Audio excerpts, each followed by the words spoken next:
पाऊस पडला की चटपटीत खाण्याची इच्छा होते, पण नेहमी पकोडे आणि इतर अतितेलाचे पदार्थ खाणे योग्य नाही. तेव्हा तुम्ही अमरावती स्पेशल आलू पोंगा नक्की ट्राय करू शकता. आलू पोंगा खायला खूप टेस्टी लागतो. सायंकाळच्या वेळी जास्तीत जास्त करण्यात येणारा हा आलू पोंगा कसा बनवायचा ते आज आपण जाणून घेऊया.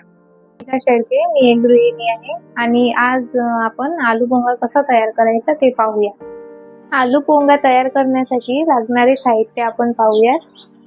उकडलेला बटाटा, कांदा, शेव, मीठ, धने पावडर, हळद आणि तिखट.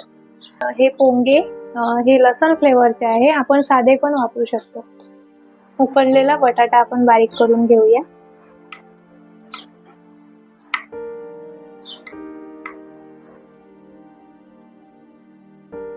बटाटा बारीक झालेला आहे. त्यामध्ये आपण आता कांदा घालून घेऊया.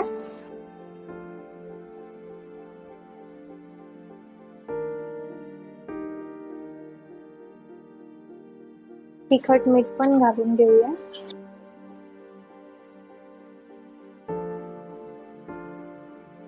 व्यवस्थितरित्या हे मिक्स करून घ्यावे.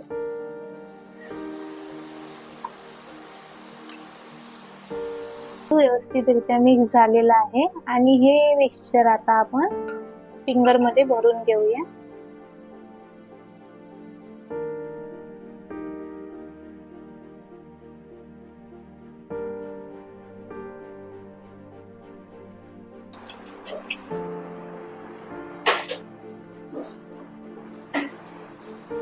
आता आपले फिंगर भरून रेडी आहे. त्याला गार्निश करून घेऊया. गार्निश करण्यासाठी शेव आणि कोथिंबीर. गार्निश करून झालेले आहे. तुम्हाला हव्या त्या पद्धतीने तुम्ही गार्निश करू शकता. हे आलू पोंगा तयार आहे. हा तुम्ही टोमॅटो सॉस सोबत सुद्धा खाऊ शकता. झटपट बनणारा पदार्थ आहे. तुम्ही स्नॅक्स म्हणून सुद्धा यूज करू शकता. चटपटीत आणि टेस्टी आलू पोंगा कसा बनवायचा ते आज आपण जाणून घेतले. आलू पोंग्यासाठी मोठे पिंगर वापरावे लागतात. यात वापरलेले पिंगर हे लसूण फ्लेवरचे आहेत. अजून वेगवेगळ्या फ्लेवरचे पिंगर तुम्ही वापरू शकता. यात तुम्ही चाट मसाला सुद्धा ॲड करू शकता. अशाच नवनवीन रेसिपीसाठी पाहत रहा लोकल 18, प्रगती बहुरूपी लोकल 18 अमरावती.